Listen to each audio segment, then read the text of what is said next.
ദൈവതിരുനാമത്തിന് മഹത്വമുണ്ടാകട്ടെ. ആത്മഭാരത്തോടെ പ്രാർത്ഥിക്കേണ്ടത് എങ്ങനെയാണ്? പ്രാർത്ഥനാ ഭാരം വഹിച്ചുകൊണ്ട് പ്രാർത്ഥിച്ചാൽ സംഭവിക്കുന്നത് എന്താണ്? നിങ്ങളുടെ മുൻപിലേക്ക് പഴയ നിയമത്തിലെയും പുതിയ നിയമത്തിലെയും ആത്മഭാരത്തോടു കൂടിയുള്ള രണ്ട് അസാധാരണമായ പ്രാർത്ഥനകളും ആ പ്രാർത്ഥനകൾക്ക് ശേഷം സംഭവിച്ച ദൈവിക പ്രവർത്തികളും ഞാൻ കൊണ്ടുവരുവാനായിട്ട് ആഗ്രഹിക്കുകയാണ്. അതിൽ ഒന്നാമത്തെ പ്രാർത്ഥന എന്ന് പറയുന്നത് പഴയ നിയമത്തിലെ ഒരു പ്രാർത്ഥനയാണ്. അത് ഒരു ചരിത്രത്തിൽ തന്നെ രേഖപ്പെടുത്തിയ ഒരു പ്രാർത്ഥനയാണ്. മാസങ്ങൾ നീണ്ടു നിന്ന ആത്മഭാരം, ആ ആത്മഭാരത്തിന് അടിമപ്പെട്ടു പോയ വ്യക്തിയുടെ ആത്മഭാരം തന്നെ ഉപവാസത്തിലേക്കും ദീർഘനാളുകളിലെ ഉപവാസത്തിലേക്കും തൻ്റെ ശരീരത്തെ തളർത്തുന്ന നിലയിലേക്കും ആ പ്രാർത്ഥന മാറി. പക്ഷെ അതിൻ്റെ ഒടുവിൽ വലിയ ഉണർവിലേക്കും അസാധാരണമായ ദൈവപ്രവൃത്തികളിലേക്കും ആ പ്രാർത്ഥന നീങ്ങി. രണ്ടാമത്തെ പ്രാർത്ഥന പ്രാണവേദനയിൽ അതേ ആത്മഭാരത്തോടുകൂടി ഒറ്റയ്ക്ക് പ്രാർത്ഥിച്ചൊരു പ്രാർത്ഥനയാണ്. ആ പ്രാർത്ഥന ഭൗതികമായ എന്തെങ്കിലും വിഷയങ്ങൾക്ക് വേണ്ടിയുള്ളൊരു മറുപടി മാത്രമായിരുന്നില്ല. അതിനപ്പുറത്ത് പ്രിയപ്പെട്ടവരെ, ഒരു മാനവജാതിയുടെ മുഴുവൻ രക്ഷയാണ് ആ പ്രാർത്ഥനയിലൂടെ സാധ്യമായത്. ഈ രണ്ട് പ്രാർത്ഥനകളും ശ്രദ്ധിച്ച് മനസ്സിലാക്കണം.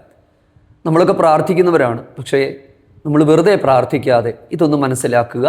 നമ്മുടെ കാഴ്ചപ്പാടുകളെ പരിശുദ്ധാത്മാവ് രൂപാന്തരപ്പെടുത്തട്ടെ. ആഴമായ ദൈവവചന ധ്യാനം നമ്മുടെ ജീവിതത്തിന് പരിവർത്തനത്തിലേക്ക് കൊണ്ടുവരട്ടെ. എങ്ങനെയാണ് ആത്മഭാരം ഉണ്ടാകേണ്ടുന്നത്? അതിൻ്റെ അടയാളങ്ങൾ എന്തൊക്കെയാണ്? എന്തിലേക്കാണത് നയിക്കുന്നത്? നിങ്ങളുമായിട്ട് ദൈവവചനം പങ്കിടാൻ ഓരോ ദിവസവും കർത്താവിനെ ശക്തീകരിക്കുന്നതോർത്ത് ദൈവത്തിന് നന്ദി പറയുന്നു. എൻ്റെ നാവിൽ അവിടുത്തെ ജീവനുള്ള വചനം തന്ന് നിങ്ങളുടെയൊക്കെ ആത്മീക മുന്നേറ്റത്തിന് ഇതൊക്കെ കാരണമാക്കുന്നു എന്നുള്ളതിൽ ഒത്തിരി സന്തോഷമുണ്ട്.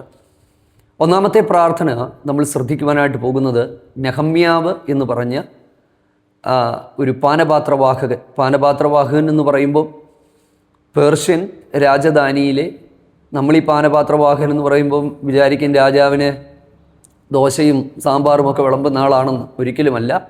ഔദ്യോഗികമായ ഒരു പദവി, ഗവർണറായിട്ടിരുന്ന, രാജകൊട്ടാരത്തിലെ സകല പ്രൗഢിയിലും ജീവിച്ച, രാജാവിന് തുല്യമായി ജീവിച്ചൊരു മനുഷ്യൻ കണ്ണുനീരോടെ മാസങ്ങൾ ആത്മഭാരത്തോടെ, പിന്നീട് ആ ആത്മഭാരം ഉപവാസത്തിലേക്കും പ്രാർത്ഥനയിലേക്കും ഏറ്റുപറച്ചിലേക്കും ഒക്കെ മാറി. ആ പ്രാർത്ഥനയുടെ ഒടുവിൽ ദൈവം തൻ്റെ പ്രാർത്ഥനയെ എങ്ങനെയാണ് ആദരിച്ചത് എന്നുള്ളത് ചിന്തിക്കുവാനായിട്ട് പോവുകയാണ്.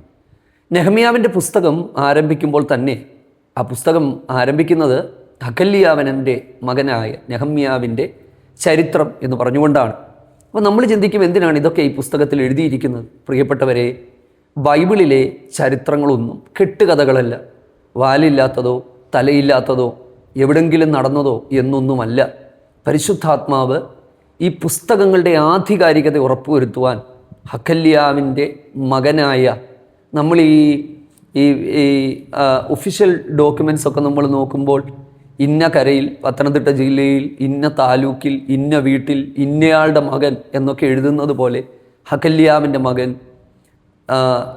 20ാമത്തെ ആണ്ടിൽ എന്നൊക്കെ, ശൂഷൻ രാജധാനി എന്നൊക്കെ പറയുമ്പോൾ ആ പുസ്തകത്തിൻ്റെ ആധികാരികതയെ ഉറപ്പുവരുത്തിക്കൊണ്ട് നെഹമ്യാവ് എന്ന് പറയുന്ന ആ വ്യക്തിക്കുണ്ടായ ഒരു ആത്മഭാരം, സത്യത്തിൽ അദ്ദേഹത്തിന് ഭാരപ്പെടേണ്ട ഒരു കാര്യവുമില്ലായിരുന്നു.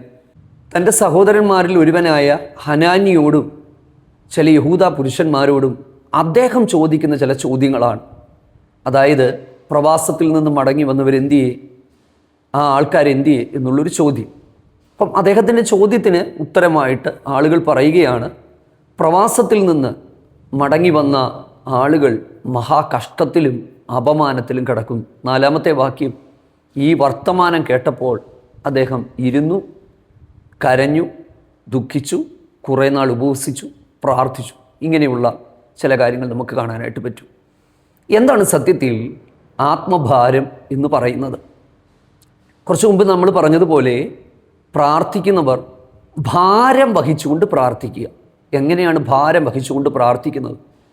ഇദ്ദേഹം കൊട്ടാരത്തിലെ ഒരു ഉന്നത ഉദ്യോഗസ്ഥനാണെങ്കിൽ പോലും പ്രിയപ്പെട്ടവരെ, അദ്ദേഹത്തിൻ്റെ ഭാരം അദ്ദേഹത്തിൻ്റെ സ്വന്തം നാടിനെക്കുറിച്ചായിരുന്നു. 2-ാം അധ്യായത്തിൽ രാജാവ്, നിൻ്റെ മുഖം എന്തിനാണ് നിൻ്റെ മുഖം വിഷമിച്ചിരിക്കുന്നത്? ഇത് രോഗമല്ല, ഇത് മനോദുഃഖമാണ് എന്ന് രാജാവ് തന്നോട് ചോദിക്കുമ്പോൾ താൻ ചോദിക്കുകയാണ്, എൻ്റെ പിതാക്കന്മാരുടെ നാടെല്ലാം നശിച്ചു കിടക്കുമ്പം എനിക്ക് എങ്ങനെ സന്തോഷത്തോടെ ഇവിടെ ഇരിക്കാനായിട്ട് പറ്റും? നോക്കിക്കേ, നമ്മളുടെ കംഫർട്ട് സോണുകളും നമ്മുടെ സേഫ് സോണുകളും എല്ലാം നമ്മൾ മാറ്റി വെച്ചിട്ട് നമ്മൾ പ്രാർത്ഥിക്കാനായിട്ട് തുടങ്ങുക എന്നുള്ളതാണ് ഒന്നാമത്തെ കാര്യം. ഇപ്പം ആത്മഭാരത്തോടു കൂടിയുള്ള പ്രാർത്ഥനയ്ക്ക് ഏറ്റവും അനിവാര്യമായിട്ടുള്ള ഒന്നാമത്തെ കാര്യമെന്ന് പറയുന്നത്, ഇന്ന് മനുഷ്യന് ജീവിത സുഖങ്ങളെല്ലാം കൂടി, പിതാക്കന്മാരുടെ കാലത്ത് കരഞ്ഞു കണ്ണുനീരൊഴുക്കിയും കഷ്ടപ്പെട്ടും അധ്വാനിച്ചുമൊക്കെ നടന്ന അവരുടെ ജീവിതത്തിൻ്റെ കാലങ്ങളിൽ ദൈവം അവരെല്ലാം അനുഗ്രഹിക്കാനായിട്ട് തുടങ്ങി. അവർക്ക് നന്മകളൊക്കെ ദൈവം നൽകി കൊടുത്തു. ഇന്നത്തെ തലമുറകൾ പലരും സമ്പൽ സമൃദ്ധിയിൽ ജീവിക്കുമ്പോൾ അവർക്ക് ഈ പറയുന്ന ആത്മഭാരം ഒന്നും ഉണ്ടാകണമെന്നൊന്നുമില്ല. കാരണം എന്തിനെക്കുറിച്ച് ഓർത്താ ഭാരപ്പെടുന്നേ? കഴിക്കാനുണ്ട്, കുടിക്കാനുണ്ട്, താമസിക്കാൻ വീടുണ്ട്, എന്തിനാ? പക്ഷെ ഇതെല്ലാം ഉണ്ടായിട്ടും രാജകൊട്ടാരത്തിലെ സകല സുഖവും തനിക്കുണ്ടായിട്ടും, പ്രിയപ്പെട്ടവരെ, സ്വന്തം നാടിനെക്കുറിച്ചുള്ള പിതാക്കന്മാരുടെ കല്ലറകളെക്കുറിച്ച് ഓർത്ത്, സ്വന്തം നാടിനെക്കുറിച്ച് ഓർത്ത് വേദനപ്പെട്ട് ഭാരപ്പെട്ടിരിക്കുന്ന ഒരു ദൈവമനുഷ്യനെ നമുക്കവിടെ കാണാനായിട്ട് പറ്റും. ഇതാണ് ആത്മഭാരത്തിൻ്റെ ഒന്നാമത്തെ അടയാളം എന്ന് പറയുന്നത്. നമ്മുടെ കാഴ്ചപ്പാടുകൾ മാറുക എന്നുള്ളതാണ്. അങ്ങനെ അദ്ദേഹത്തോട് വന്നു പറഞ്ഞപ്പോൾ അദ്ദേഹം കരഞ്ഞു എന്നല്ല, അദ്ദേഹം ചോദിച്ചെന്നാണ്. അപ്പോൾ അദ്ദേഹം ചോദിക്കണമെങ്കിൽ തീർച്ചയായിട്ടും അദ്ദേഹത്തിൻ്റെ ഉള്ളിൽ കൊട്ടാരത്തിൽ ജീവിക്കുമ്പോഴും, ദൈവമേ, എൻ്റെ നാട് ഇടിഞ്ഞു കിടക്കുകയാണ്, മതിലുകളെല്ലാം പൊളിഞ്ഞു കിടക്കുകയാണ്, എൻ്റെ രാജ്യം അന്യ ജാതിക്കാരുടെ കയ്യിലേക്കൊക്കെ പോയി അവർ തിരിച്ചു വന്ന് വല്ലാത്തൊരവസ്ഥയിൽ എൻ്റെ നാട് കിടക്കുന്നു എന്നുള്ള ഒരു യഹൂദൻ്റെ സ്വന്തം നാടിനെക്കുറിച്ചുള്ള ആ ഒരു വേദന നമുക്ക് ആ മനുഷ്യനിൽ കാണാനായിട്ട് പറ്റും. അപ്പം ഇന്ന് നമ്മുടെ വേദനകൾ എന്തിനെക്കുറിച്ചാണ്? ദൈവരാജ്യത്തെക്കുറിച്ച് നമുക്കൊരു വേദനയുണ്ടോ? നഷ്ടപ്പെട്ടു പോകുന്ന തലമുറകളെക്കുറിച്ച് നമുക്ക് വേദനയുണ്ടോ? നമ്മുടെ ചുറ്റുപാടും ഈ ദൈവസ്നേഹം അറിയാതെ പോകുന്നവരെക്കുറിച്ച് നമുക്ക് വേദനയുണ്ടോ? ദൈവത്താൽ നമ്മൾ ഉപയോഗിക്കപ്പെടണമെങ്കിൽ നമുക്കൊരു വേദന ഉണ്ടാകണം. നമ്മുടെ കുഞ്ഞുങ്ങളെക്കുറിച്ച് ഓർത്ത് നമുക്ക് വേദനയുണ്ടോ? അവരൊന്ന് രക്ഷപ്പെട്ട് കാണണമെന്നും അവർ ദൈവത്താൽ അനുഗ്രഹിക്കപ്പെടണമെന്നും അവർ ദൈവകരങ്ങളിൽ ഉപയോഗിക്കപ്പെടണമെന്നുമൊക്കെ നമ്മൾ ആത്മാർത്ഥമായിട്ട് നമ്മൾ ആഗ്രഹിക്കുന്നുണ്ടോ? ഉണ്ടെങ്കിൽ നമ്മൾ രക്ഷപ്പെട്ടു. അപ്പം ഞാൻ അദ്ദേഹത്തിൽ കണ്ട ഒരു പോസിറ്റീവ് സൈൻ എന്ന് പറയുന്നത്, അദ്ദേഹം കൊട്ടാരത്തിൽ താമസിക്കുമ്പോഴും സ്വന്തം നാടിനെക്കുറിച്ച് ഓർത്ത് അദ്ദേഹം വേദനപ്പെടുകയാണ്. ആ വേദനകൾ കൊണ്ട് അദ്ദേഹം കാര്യം തീർക്കുന്നില്ല. വർത്തമാനം കേട്ടപ്പോൾ ഇങ്ങനെയൊക്കെ സംഭവിച്ചല്ലോ ഒന്നൊന്നുമല്ല, അദ്ദേഹം ഇരുന്നു. 4-ാമത്തെ വാക്യം നമ്മൾ കാണുന്നത്, ഈ വർത്തമാനം കേട്ടപ്പോൾ ഞാൻ ഇരുന്നു, കരഞ്ഞു, കുറേ നാൾ ദുഃഖിച്ചും ഉപവസിച്ചും കൊണ്ട് ദൈവത്തോട് പ്രാർത്ഥിച്ചു.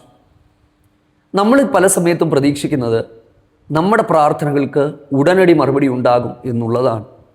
ദൈവം എല്ലാ പ്രാർത്ഥനകൾക്കും ഉടനടി മറുപടി തരാറില്ല.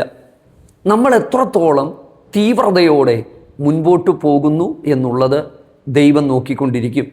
ഒരുപക്ഷെ നമ്മളെ പരീക്ഷിക്കുന്നത് പോലെ നമ്മൾ ദൈവം ആഗ്രഹിക്കുന്നൊരു നിലവാരത്തിലേക്ക് എത്തുന്നുണ്ടോ എന്ന് ദൈവം നമ്മളെ ശ്രദ്ധിച്ചു കൊണ്ടിരിക്കും. സത്യത്തിൽ കിസ്ലേവ് മാസത്തിലാണ് ഇത് സംഭവിക്കുന്നത്. യഹൂദന് നമ്മളെപ്പോലെ ജനുവരി, ഫെബ്രുവരി, മാർച്ച് എന്നതുപോലെ യഹൂദന്മാരുടെ കലണ്ടർ അനുസരിച്ച് അവർക്കും 12 മാസമാണ്. കിസ്ലേവ് ഏറ്റവും ഒടുവിലത്തെ ആധാർ മാസം. കിസ്ലേവ് എന്ന് പറയുന്നത് യഹൂദ ജൂയിഷ് കലണ്ടറിൻ്റെ 9-ാമത്തെ മാസമാണ്. ഇദ്ദേഹത്തിൻ്റെ പ്രാർത്ഥനയ്ക്ക് മറുപടി കിട്ടുന്നത്, അല്ലെങ്കിൽ രാജാവിൽ നിന്ന് തനിക്കൊരു കൽപ്പന കിട്ടുന്നത് നിസാൻ മാസത്തിലാണ്, അതായത് 1-ാം മാസം. അപ്പം 9-ാം മാസത്തിനും 10, 11, 12 കഴിഞ്ഞതിന് ശേഷം വരുന്ന 1-ാം മാസവും നമ്മൾ നോക്കിയാൽ ഏറ്റവും കുറഞ്ഞതൊരു 4 മാസത്തെ ഇടവേളയെങ്കിലും ഉണ്ടാകും. ഈ 4 മാസം അദ്ദേഹത്തിന് മറുപടി കിട്ടാതെ അദ്ദേഹത്തിന് പ്രാർത്ഥിച്ചു കൊണ്ടിരിക്കേണ്ടതായിട്ട് വന്നു. പെട്ടെന്ന് അദ്ദേഹം ഉപവസിച്ചതിൻ്റെ പിറ്റേ ദിവസം അല്ല മറുപടി കിട്ടിയത്. അപ്പോൾ ഉപവസിച്ചു, പ്രാർത്ഥിച്ചു, ദുഃഖിച്ചു കൊണ്ടിരുന്നു. കുറേ കഴിഞ്ഞപ്പം ഈ ദുഃഖം ശരീരത്തിൽ റിഫ്ലക്റ്റ് ചെയ്യാൻ തുടങ്ങി, മനസ്സിലെ ദുഃഖം മുഖത്ത് കാണാൻ തുടങ്ങി. കാരണം 2-ാം അധ്യായത്തിലേക്ക് വരുമ്പോൾ അദ്ദേഹം കുണ്ഠിതനായിരുന്നു, രാജാവ് ചോദിക്കുകയാണ്, നിൻ്റെ മുഖം ഇതിനു മുമ്പ് ഇങ്ങനെ വാടിയിട്ടില്ല, ഇത് രോഗമൊന്നുമല്ല. കാരണം നമ്മൾ അതിൻ്റെ 2-ാം അധ്യായത്തിൻ്റെ 2-ാമത്തെയും 3-ാമത്തെയും വാക്യത്തിലേക്ക് നമ്മൾ വരുമ്പോൾ അവിടെ എഴുതിയിരിക്കുന്നത് ഇത് ദീനമൊന്നുമല്ലല്ലോ, ഇത് മനോദുഃഖമല്ലാതെ മറ്റൊന്നുമല്ല. അപ്പം അദ്ദേഹത്തിൻ്റെ മനസ്സിലെ ദുഃഖം മുഖത്ത് നിഴലിക്കാൻ തുടങ്ങി. പ്രിയപ്പെട്ടവരെ, നമ്മുടെ വേദനകളും നമ്മുടെ ഭാരങ്ങളുമൊക്കെ പ്രാർത്ഥനകളാക്കി മാറ്റാനായിട്ട് നമുക്ക് കഴിയണം. അങ്ങനെ അദ്ദേഹം പ്രാർത്ഥിച്ചുകൊണ്ട് രാജാവിൻ്റെ മുമ്പിൽ ഇത് അവതരിപ്പിക്കുമ്പോൾ ഇദ്ദേഹത്തിന് സ്വന്തം നാട്ടിലേക്ക് പോകുവാനും മതിലുകളുടെ ഇടിവുകൾ നികത്തുവാനുമായിട്ടുള്ള അനുവാദം രാജാവ് നൽകി കൊടുക്കുകയാണ്. അപ്പോൾ സാധാരണ നിലയിൽ ഈ പുസ്തകം വായിച്ചു കൊണ്ടുപോകുന്നൊരു വായനക്കാരന് ഒരിക്കലും ഈ പുസ്തകത്തിൻ്റെ അർത്ഥം മനസ്സിലായി എന്ന് വരില്ല. കാരണം ഇദ്ദേഹം അവിടെ പോയി മതിൽ പണിഞ്ഞാൽ എന്താ കുഴപ്പം? ഇല്ലേ, നമ്മളൊക്കെ ചെറുതും വലുതുമായി എത്രയോ മതിലുകൾ പണിയുന്നു. പക്ഷേ അന്നത്തെ കാലഘട്ടത്തിൽ അന്നത്തെ രാജകീയ നിയമം അനുസരിച്ച് മതിൽ ആരെങ്കിലും പണിതാൽ, സ്വന്തമായി സുരക്ഷിതത്വത്തിനു വേണ്ടി ആരെങ്കിലും മതിൽ പണിതാൽ അത് രാജകൽപ്പനയ്ക്കെതിരെയുള്ള ഒരു മത്സരമായിട്ടാണ് വ്യാഖ്യാനിക്കപ്പെടുന്നത്. അതുകൊണ്ടാണ് രാജാവിൻ്റെ അനുമതിയോടുകൂടി മതിൽ പണിയാനായിട്ട് പോകുന്നത്. പ്രിയപ്പെട്ടവരെ, അദ്ദേഹം അവിടെ നിന്ന് ഈ അനുവാദത്തോടുകൂടി സ്വന്തം നാട്ടിലേക്ക് പോവുകയും മതിൽ പണിത് തീർത്തു എന്ന് മാത്രമല്ല, ഒരു വലിയ ഉണർവിലേക്ക് അന്നത്തെ യഹൂദ ജനത്തെ നയിപ്പാൻ അദ്ദേഹത്തിന് കഴിഞ്ഞു. കണ്ടോ? അപ്പം ആത്മഭാരം ദൈവഹിതത്തിലേക്ക് എത്തിച്ചു, ദൈവപ്രവൃത്തിയിലേക്ക് എത്തിച്ചു. ദൈവം ആ മനുഷ്യനെ ആദരിപ്പാനായിട്ട് ഇടയായി തീർന്നു. 2-ാമത്തെ ആത്മഭാരത്തോടു കൂടിയുള്ള ഒരു പ്രാർത്ഥന നമ്മൾ കാണുന്നത് ഗത്സമനയിലാണ്. ലൂക്കോസിൻ്റെ സുവിശേഷം ഗത്സമനയിലെ യേശുവിൻ്റെ പ്രാർത്ഥനയിൽ നമുക്ക് ശ്രദ്ധിക്കുവാനായിട്ട് കഴിയുന്ന ചില കാര്യങ്ങളുണ്ട്. യേശുവിൻ്റെ പ്രാർത്ഥനാ ജീവിതം നമുക്ക് ഏവർക്കും മാതൃകയാക്കാനായിട്ട് പറ്റുന്നതാണ്.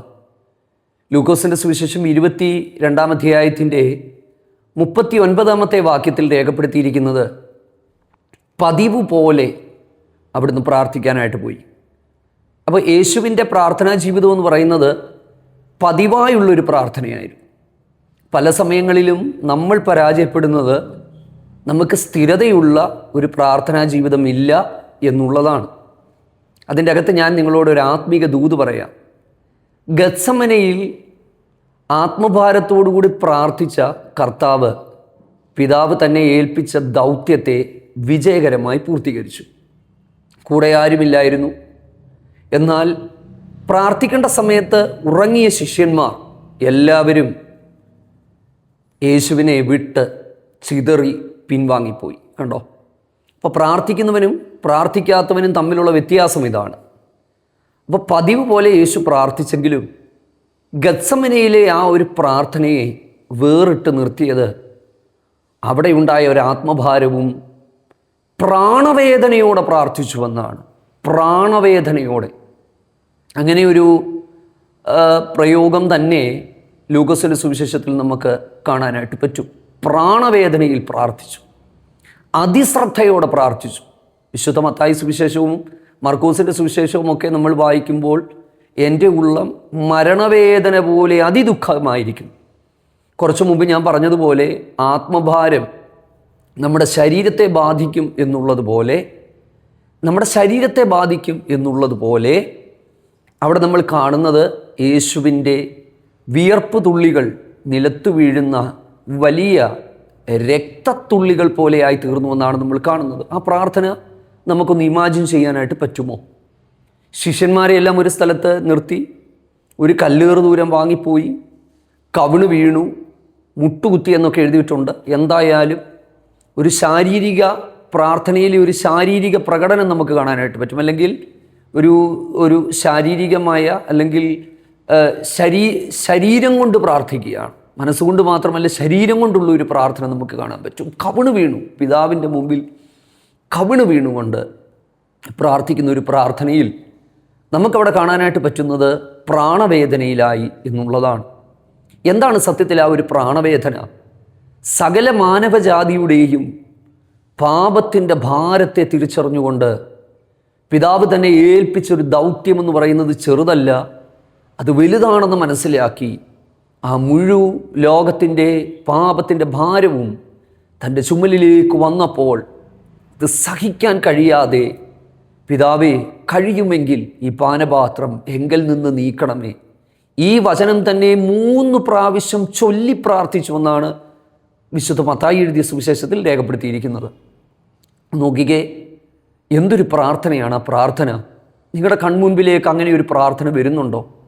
കഴിഞ്ഞ ദിവസം എനിക്ക് മെസ്സേജ് അയച്ചിട്ട് ഒത്തിരി ആൾക്കാർ മെസ്സേജ് അയക്കാറുണ്ട്. അതിനകത്ത് ഒരു ചെറുപ്പക്കാരൻ എനിക്ക് അയച്ചൊരു മെസ്സേജാണ്. ആ മെസ്സേജുമായിട്ട് റിലേറ്റഡ് ആയിട്ടൊരു മെസ്സേജ് ഞാൻ പ്രിപ്പയർ ചെയ്തുകൊണ്ടിരിക്കുകയാണ്. ദൈവദാസനെ, ഞാൻ പാപ സ്വഭാവങ്ങൾക്ക് അടിമയാണ്. എൻ്റെ ഈ സ്വഭാവത്തിൽ നിന്ന് എനിക്ക് രക്ഷപ്പെടാൻ പറ്റുമോ? ഞാൻ ഭയങ്കരമായ ഭാരത്തിലാണ് കേട്ടോ. അപ്പം ഒരു മനുഷ്യന് പാപം അവനിൽ വരുത്തുന്ന ഭാരം എത്രത്തോളം ഭയാനകമാണെന്ന് നമ്മൾ മനസ്സിലാക്കണം. അപ്പം ലോകത്തിൻ്റെ പാപത്തിൻ്റെ ഭാണ്ഡവും ആ ദൈവകുഞ്ഞാടിൻ്റെ മുകളിലേക്ക് വെച്ചു കൊടുത്തപ്പോൾ അത് താങ്ങുന്നതിനപ്പുറമായിരുന്നു. അത് വാക്കുകൾ കൊണ്ട് വിവരിക്കാനായിട്ട് പറ്റില്ല.